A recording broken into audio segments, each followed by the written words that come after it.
Good morning angels, welcome to conceptify education. चलिए रोज की तरह पहले परमात्मा से मिलते प्रेम से बस दो घड़ी प्रभु का ध्यान कीजिए, अपनी अंतरात्मा को शांति से भर लीजिए, शांति से भर लीजिए। ओम शांति। तो स्टूडेंट्स, आज हम एक बहुत ही इंटरेस्टिंग टॉपिक लेकर आए हैं और बड़े ही शानदार और रोचक तरीके से हम इसको पढ़ेंगे। आपको लगेगा ही नहीं कि हम केमिस्ट्री पढ़ रहे हैं। हम इसको प्रकृति से, जीवन दर्शन से जोड़ करके, अध्यात्म से जोड़कर बातों बातों में इस टॉपिक को पढ़ देंगे। बहुत अच्छा टॉपिक है और मैं पहले ही बता दूं कि मैं इसको दो लंबी वीडियो हो जाएगी तो ज़्यादा देर मोबाइल पे भी बैठना ठीक नहीं है, तो मैं इसको दो पार्ट्स में बनाऊंगी। आप दोनों पार्ट्स जरूर देखिएगा, बहुत ही अच्छा टॉपिक है। तो देखिए, आज का अपना टॉपिक है चट्टानों का अपक्षय, जिसको कहते हैं वेदरिंग ऑफ रॉक्स। पिछली वीडियोस में हम चर्चा कर चुके हैं कि चट्टानों के अपक्षय से ही मृदा का निर्माण होता है, तो ये सब कुछ सॉइल साइंस के तहत ही आ रहा है। तो चट्टानें अक्षयित होकर मृदा निर्माण के लिए पैतृक पदार्थ या मूल पदार्थ उपलब्ध कराती हैं। अब ये चट्टानों का अपक्षय होता क्या है? चट्टानों का अपने स्थान पर विघटन और विखंडन द्वारा टूटना फूटना या चूर चूर होना, इसको कहते हैं अपक्षय। ये जो अपक्षय है, मैं आपको क्लियर कर दूं कि अपरदन से थोड़ा अलग है। यहाँ पर इस बात को आपने विशेष लिखना है, अपने स्थान पर। अगर वो परिवहन होकर कहीं और जाती हैं तो वो अपरदन की श्रेणी में आएगा। अपक्षय केवल अपने स्थान पर विखंडन और विघटन। स्टूडेंट्स, बुक्स में जो कुछ लिखा है आप पढ़ के सब समझ सकते हैं, लेकिन उसकी जो कॉन्सेप्ट्स क्लियर करना ये मेरी जिम्मेदारी बनती है। इसीलिए मैं आपको, अब जैसे यहाँ लिखा है विखंडन और विघटन, तो ये विखंडन क्या है और विघटन क्या है ये भी हम क्लियर करेंगे। तो सबसे पहले देखिए, आप रॉक्स के बारे में तो हम पढ़ ही चुके हैं। ये देखिए, मेरे पास अलग अलग टाइप की रॉक्स हैं। ये संगमरमर है ना, ये ग्रेनाइट है जो आपको थोड़ा ज्यादा हार्ड दिख रहा है। ये हमारे पास सैंडस्टोन है। तो ये चट्टाने इसी तरह से, नमक भी चट्टानों की श्रेणी में आता है। और ये उनकी टूट फूट के बाद, ये टूटी हुई चट्टानों के टुकड़े हैं, ये टूट फूट के बाद है। और देखिए इस तरह से बाद में ये और भी बजरी, रेता, ग्रेट, सिल्ट, क्ले, इन सब का निर्माण होता है। तो अलग, ये जो मैंने आपको चट्टानें अभी दिखाई हैं, अलग अलग प्रकार की चट्टानों का भौतिक और रासायनिक संगठन, उनकी संरचना, वो किस जलवायु में है, इस पर निर्भर करता है कि उनका अपक्षय किस तरीके से होगा और कितने समय में होगा, किस विधि के द्वारा होगा। तो ये तो उसका एक कारक हो गया। अब होता क्या है कि जितने भी चट्टाने हैं वो समुद्र तल के ऊपर होती हैं। अब जलवायु को ये नागवार गुजरता है कि ये हम समुद्र तल से ऊपर है, तो प्रकृति क्या करती है? प्रकृति अपनी सारी शक्तियों को, अपने सारे प्रक्रमों को लगा देती है, आक्रमण, तोड़ दो इन चट्टानों को। तो उसी टूटने फूटने को ही चट्टानों का अपक्षय कहते हैं। ये प्रकृति ने सब कुछ अपने आप व्यवस्था कर रखी है कि मृदा का निर्माण भी होना है, वृक्ष भी उगने हैं। यदि मृदा नहीं होगी तो वनस्पति कहाँ से होगी, वनस्पति नहीं होगी तो हम भी कहाँ से होंगे। तो सबसे पहले हमें हमेशा प्रतिदिन प्रकृति का थैंक्स करना चाहिए कि प्रकृति ने कितने बड़े बड़े प्रक्रम चला रखे हैं। तो यहाँ पर हम अपक्षय के बारे में पढ़ रहे थे और मैंने आपको बताया कि क्या करती है प्रकृति, अपने प्रक्रमों के हवाले, अपनी शक्तियों के हवाले कर देती है चट्टानों को कि इन पर आक्रमण करके इनको तोड़ो। अब वो शक्तियां कौन सी हैं, वो तरीके कौन से हैं, उनको तीन भागों में बांटा गया है। तो उससे पहले मैं आपको बता रही थी कि विखंडन क्या है। विखंडन मैंने टूटना, और विघटन क्या है, कोई रासायनिक क्रिया के द्वारा होना, किसी कंपोजिशन बदल जाना। जैसे बच्चों, बहुत ही सिंपल तरीका है कि आपने एक टॉफी मुंह में डाली, ठीक है, दांतों से आपने उसको यांत्रिक शक्ति से तोड़ दिया, दैट इज विखंडन। अब आप, आज का मन नहीं है चबाने का, या छोटा बच्चा है वो, उसके दांत नहीं है, वो टॉफी मुंह में डालेगा, वो धीरे धीरे धीरे धीरे उसको चूसता जाएगा, वो हो गया विघटन। अपक्षय यहाँ भी हुआ, अपक्षय यहाँ भी हुआ, तो इन दोनों तरीकों से ही अपक्षय होता है। ठीक है, अब ये अपक्षय किन किन कारणों से होता है, उन कारणों को 3 कैटेगरी में बांटा गया है। पहली कैटेगरी है भौतिक या यांत्रिक अपक्षय, फिजिकल। दूसरी है रासायनिक अपक्षय, केमिकल, W फॉर वेदरिंग, इसको इंग्लिश में वेदरिंग कहते हैं अपक्षय को। और तीसरा है जैविक अपक्षय, बायोलॉजिकल वेदरिंग। हम 1 बाय 1 इनको समझते हैं। पहला है भौतिक या यांत्रिक अपक्षय। इस भौतिक या यांत्रिक अपक्षय में चट्टानों का कंपोजिशन नहीं बदलता, ज्यादातर उनका विखंडन ही होता है।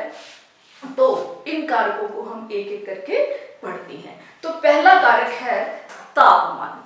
तापमान किस प्रकार से अपक्षय के लिए उत्तरदायी है? तापमान में जहां परिवर्तन होता है, बदलाव होता है, दिन में तापमान 40-45 डिग्री पहुंच जाता है तो चट्टानें फैल जाती हैं। वहीं पर रात का तापमान कम हो जाता है तो चट्टानें सिकुड़ जाती हैं। बार बार उनके फैलने से और सिकुड़ने से धीरे धीरे धीरे धीरे वो अपक्षयित हो जाती हैं। अब ये घटना कहाँ पर होती है? हार्ड डेजर्ट में, जहां पर मरुस्थल होते हैं। कर्क और मकर रेखा के जो पठार हैं वहां पर तापांतर बहुत ज्यादा होता है दिन का और रात का। जितना ज्यादा तापांतर होगा उतना ज्यादा अपक्षय की गति ज्यादा होगी। तो मैं आपको ये भी बता रही हूँ कि तापमान में बदलाव से क्या होता है और कहाँ होता है। कर्क और मकर रेखा के पठार पर और जहां पर हार्ड डेजर्ट होते हैं, तापीय मरुस्थल होते हैं वहां पर।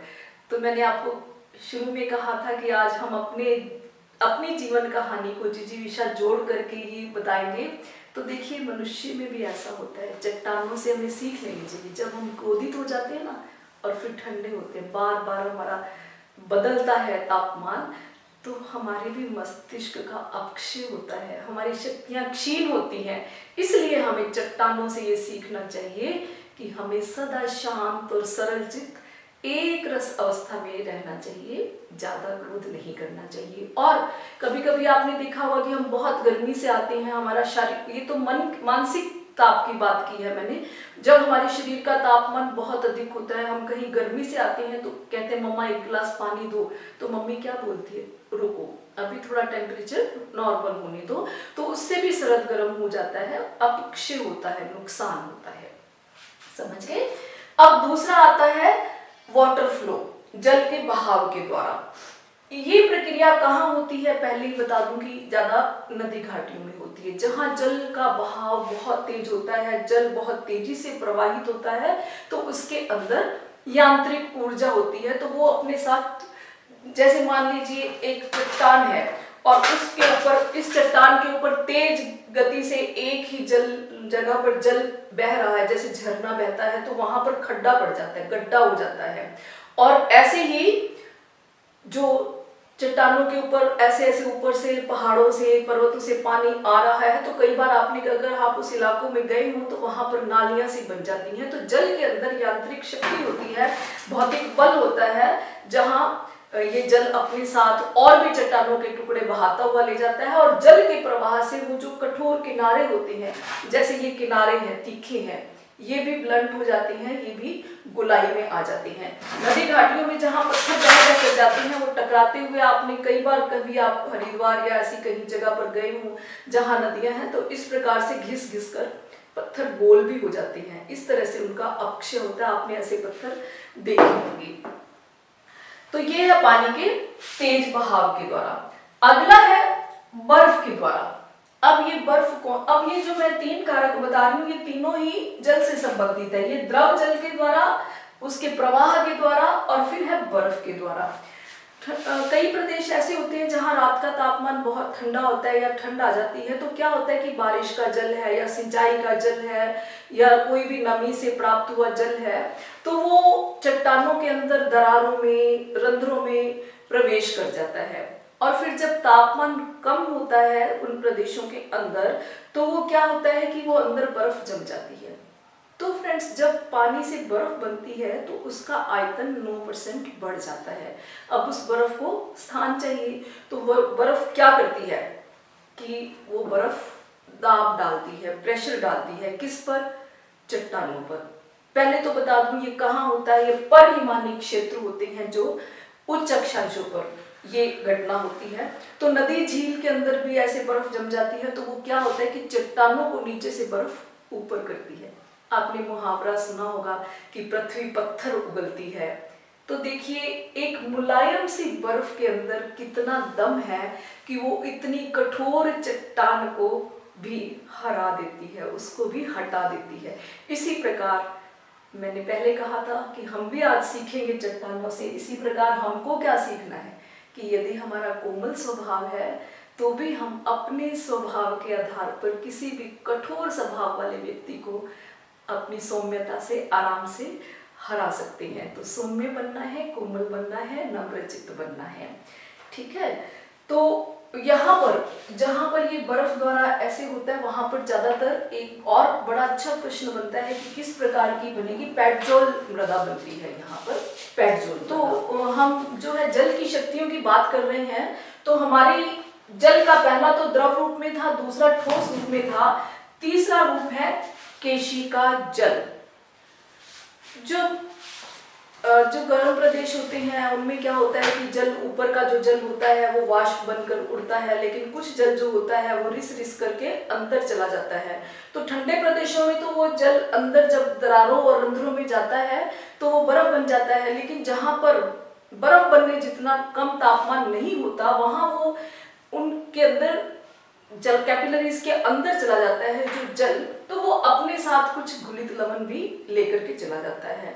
अब जब तापमान बढ़ता है और जब ऊपर का जो बाहर का पानी है वो वाष्प बनकर उड़ता है तो नीचे से केशिका जल भी बाहर आता है। तो जब ये केशिका जल बाहर आता है तो ये जो अपने साथ घुलित पदार्थ लेकर के गया था, जो अपने साथ बहाकर ले गया था, वो पदार्थ कहते हैं भाई मित्र, हम आए तो इकट्ठे थे और अब तुम जा अकेले रहे हो। तो प्रकृति कभी धोखा नहीं देती, इंसान धोखेबाज हो सकता है आज का। तो वो जल कहता है कि नहीं मित्र, नहीं, तुम भी मेरे साथ चलो। तो वो केशिका जल उन चट्टानों के कुछ लवणों को अपने साथ बाहर ले आता है। बाहर आने के बाद जब जल फिर जाता है तो जल कहता है कि देखो अब तुम यहीं रहो, मैं तो चला अपने जीवन के अगले चक्र में। चक्र चलता है, वाटर साइकिल आप सबने पढ़ा है, पानी तो वाष्प बन के उड़ेगा। तब वो कहता है कि भाई मैं तो अपने अगले चक्र में जा रहा हूँ, निश्चित जीवन चक्र में, अब तुम यहीं रहो। तो क्या होता है उन चट्टानों के ऊपर नमक या लवण का धीरे धीरे ढेर बनना शुरू हो जाता है। अब वो जो ढेर है वो चट्टानों के ऊपर दाब डालता है, जिससे चट्टानें क्या होती हैं, वापिस अपक्षयित होना शुरू हो जाती हैं। अब ये होता है कि भारत के अंदर भी सितंबर के अंदर जो ऊसर होती है वो फूलती है। उसका यही रीजन है कि वो जल जो है, केशिका जल, वो घुलित लवणों को ले लेता है और चट्टानों को के ऊपर ढेर बन जाता है नमक का या लवण का। वो ढेर जो है उसके प्रेशर से चट्टानें फूटती हैं। अगला आता है हिमजल। ये बहुत ही इंटरेस्टिंग टॉपिक है कि हिमजल क्या होता है, ग्लेशियर कहाँ पर होते हैं और क्या होते हैं। इनको तुषार नदी या हिम नदी या हिमजल या हिमानी भी बोलते हैं। वह जो ये हिमजल या ग्लेशियर होते हैं ये क्यों बनते हैं?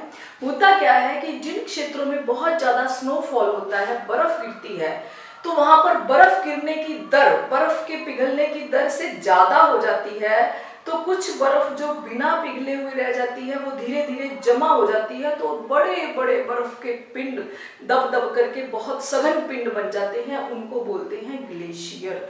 और ये क्या होता है कि ये जो बर्फ होती है ये ढलान पर अपने ही भार के कारण प्रवाहित होती है तेजी से, जिनको हिमानी बोलते हैं।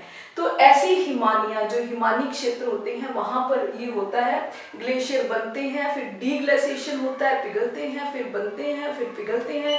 लेकिन ये ग्लेशियर क्या होते हैं, चट्टानें भी लचीली होती हैं। ये ग्लेशियर जब बन जाते हैं बड़े बड़े, तो वो चट्टान के ऊपर प्रेशर बढ़ जाता है। उस प्रेशर के कारण चट्टान लचीली होती है, यूं झुक जाती है, फिर जब डीग्लेशिएशन होता है सीधी हो जाती है, फिर झुक जाती है, फिर सीधी हो जाती है। तो आपने देखा होगा कभी हमने किसी सरिये को भी तोड़ना है तो हम उसको मोड़ते हैं, सीधा करते हैं, मोड़ते हैं, सीधा करते हैं, तो वो टूट जाता है। जब वो लोहे का सॉलिड सरिया भी टूट जाता है, उसी प्रकार से ही चट्टानों में अपक्षय की क्रिया होती है। अब ये हिमालय क्या है?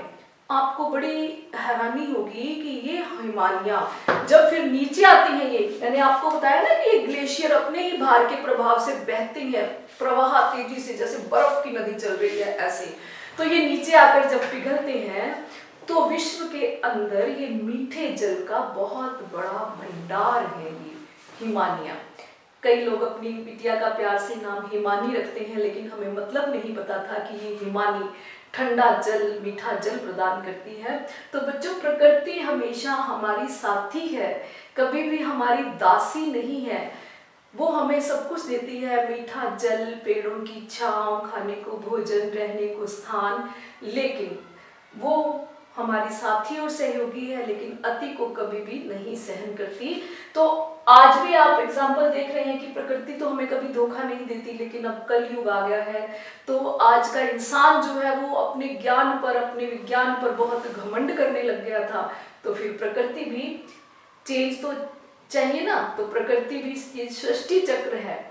तो हमें देखिए, अब आप देख सकते हैं कि छोटा सा कोरोना है ना, और उसने हमें कितना बेबस किया हुआ है। तो यहाँ पर हमारा ज्ञान विज्ञान काम नहीं आ रहा, और हमें कोरोना का थैंक्स करना चाहिए कि हम अपना सात्विक आहार, सात्विक व्यवहार, सात्विक विचार ये सब भूल चुके थे। तो वापस से अब देखिए सबकी जिंदगी में ये चीजें, सात्विक आहार, व्यवहार, सात्विक विचार, सब कुछ वापस लौट कर आ रहे हैं। तो ये प्रकृति हमारे लिए हमेशा कुछ अच्छा ही कार्य करती है। तो हमें हमेशा प्रकृति की सुरक्षा करनी चाहिए, उसका सहयोगी बनना चाहिए। हमें कभी नहीं सोचना चाहिए कि हम प्रकृति के मालिक हैं। अधिक से अधिक वृक्ष आदि लगाने चाहिए, जिससे लोक कल्याण के लिए हम कार्य करें। तो ये तो हुई ग्लेशियर की बात। तो एक बड़ा ही रोचक तथ्य है कि नॉर्थ अमेरिका के अंदर एक जगह पर झीलों की लाइन है। वो लाइन कैसे बनी? यही ग्लेशियर बने पिघले, ग्लेशियर बने पिघले। लेकिन अब जो क्या है, ग्लोबल वार्मिंग हो गई, तो वहां पर जो लगातार ग्लेशियर बन रहे थे और पिघल रहे थे, अब वो ग्लेशियर बनने बंद हो गए, अब वो द्रव रूप में है वो पानी। तो वहां पर झीलों की एक लाइन है। ये जीके का क्वेश्चन है। और अगला है पवन के द्वारा, तेज हवा के द्वारा भी चट्टानों का अपक्षय होता है। अब ये तेज हवाएं कहाँ पर चलती हैं? ये तेज हवाएं भी चलती हैं जहां पर मरुस्थल होते हैं, बड़े बड़े मरुस्थल हैं जहां पर। तो तेज हवा क्या करती है? चट्टानों के साथ जाकर के टकराती है। लेकिन आप ये ध्यान रखना कि जो पवन शक्ति है उसके अंदर इतना दम नहीं है कि वो चट्टान के साथ अकेली टक्कर ले सके। फिर हम बात करेंगे जीवन दर्शन की। जब हम किसी बहुत तगड़े इंसान से, शक्तिशाली इंसान से टक्कर लें, तो एक नीति है कि हम उसको नहीं जीत सकते तो उसके किसी प्रियजन को अपनी तरफ कर ले। ये अभी आपने टीवी पर रामायण सीरियल देखते हैं, तो अगर आप समझे कि विभीषण राम के साथ ना होता तो क्या वो शक्तिशाली रावण पर जीत पा लेता? बस प्रकृति में भी वही व्यवस्था है कि ये जो पवन चलती है ना, तेज हवाएं, ये अब चट्टान से टक्कर लेने के लिए क्या करती हैं कि ये चट्टान है हमारे पास, ठीक है, इसके ऊपर रेत के कण है। ये कुछ रेत के कणों को कहती है कि आओ मेरे साथ, चट्टान को तोड़ने चलते हैं। तो ये वो रेत का कण किसका भाग है? इसका भाग है ना। एक फैमिली है, उसमें से हमने एक बच्चे का अपहरण कर लिया किसी दुष्ट पड़ोसी ने, तो क्या हुआ? उस परिवार के अंदर तो सारा अपक्षय हो गया, नुकसान हो गया। ऐसे ही क्या करती है हवा, क्या करती है पवन, इसमें से कुछ रेत के कणों का अपहरण कर लेती है। अब वो रेत के कण क्या है, फिर उसको सिखाती है कि भाई जाओ दूसरा कण लेके आओ। अब वो रेत के कण पवन के साथ जो बहते हुए चलते हैं, वो इस चट्टान से दूसरे रेत के कणों को कहते हैं, भाई तू यहाँ कहाँ बंधन में पड़ा है, देख हमारे साथ चल, चलते हैं घूमने पवन के साथ, स्वतंत्र आजाद। एक कण, दो कण, तीन कण, चार कण, कणों का अंबार लग गया। तो पवन अपने साथ जो रेत के कण, जो चट्टान के हिस्से थे, उनको अपना बना के उसको हराती है। और ये आपने रेगिस्तान के अंदर रेत के टीले भी देखे होंगे, वो भी इसी वजह से बनते हैं। तो यहाँ पे भी हमने एक जीवन की नीति सीख ली। और नेक्स्ट है तड़ित के द्वारा। तड़ित कहते हैं आसमानी बिजली को। जब बारिश का मौसम होता है, बादल होते हैं, तो जब बिजली चमकती है तो आप सब जानते हैं कि अगर वो कहीं पर गिरती है तो कितना नुकसान करती है। उसके अंदर अथाह ऊर्जा, यांत्रिक या भौतिक ऊर्जा होती है, तो उसकी वजह से भी चट्टानों की टूट फूट होती है। और इस भौतिक अपक्षय के अंदर लास्ट है नम होना और सूखना। जब बारिश होती है, ये बाकी कारण तो है ही, या सिंचाई का जल होता है या कोई भी नमी का जल होता है, जब वो चट्टानों पर पड़ता है तो चट्टानें भीग जाती हैं, नम हो जाती हैं। फिर वापस वो जब वाष्प बन के जल जाता है तो वो सूखती हैं। कई बार आपने मृदा में भी देखा होगा, बारिश होने के बाद जब सूर्य की रोशनी पड़ती है, सूर्य का ताप पड़ता है, तो वो जमीन पर मिट्टी के ऊपर पपड़ियां सी जम जाती हैं, दरारें पड़ जाती हैं। आप सबने ये घटना अपने आसपास आम देखी होगी। तो वो नम होने और सूखने के बाद चट्टानों के बार बार नम होना, बार बार सूखना, तो चट्टानों के अंदर दरारें पड़ जाती हैं, जिससे वो कमजोर हो जाती हैं और उनका अपक्षय हो जाता है। तो ये कुछ यांत्रिक और भौतिक ऊर्जा के द्वारा चट्टानों के अपक्षय के रीजन है। अलग अलग क्षेत्रों में अलग अलग तरह का, बरसात वाले क्षेत्र में अलग तरह से चट्टानों का अपक्षय होगा, नदी घाटी वाले में अलग से होगा, मरुस्थल में अलग तरह से होगा। अब हम रासायनिक अपक्षय पे आते हैं। आप एक बहुत बढ़िया सा कोई अपनी पसंद का फल खा लीजिए, 2 मिनट रेस्ट कीजिए, फिर अगली वीडियो में हम ये देखते हैं, लौट के आएंगे।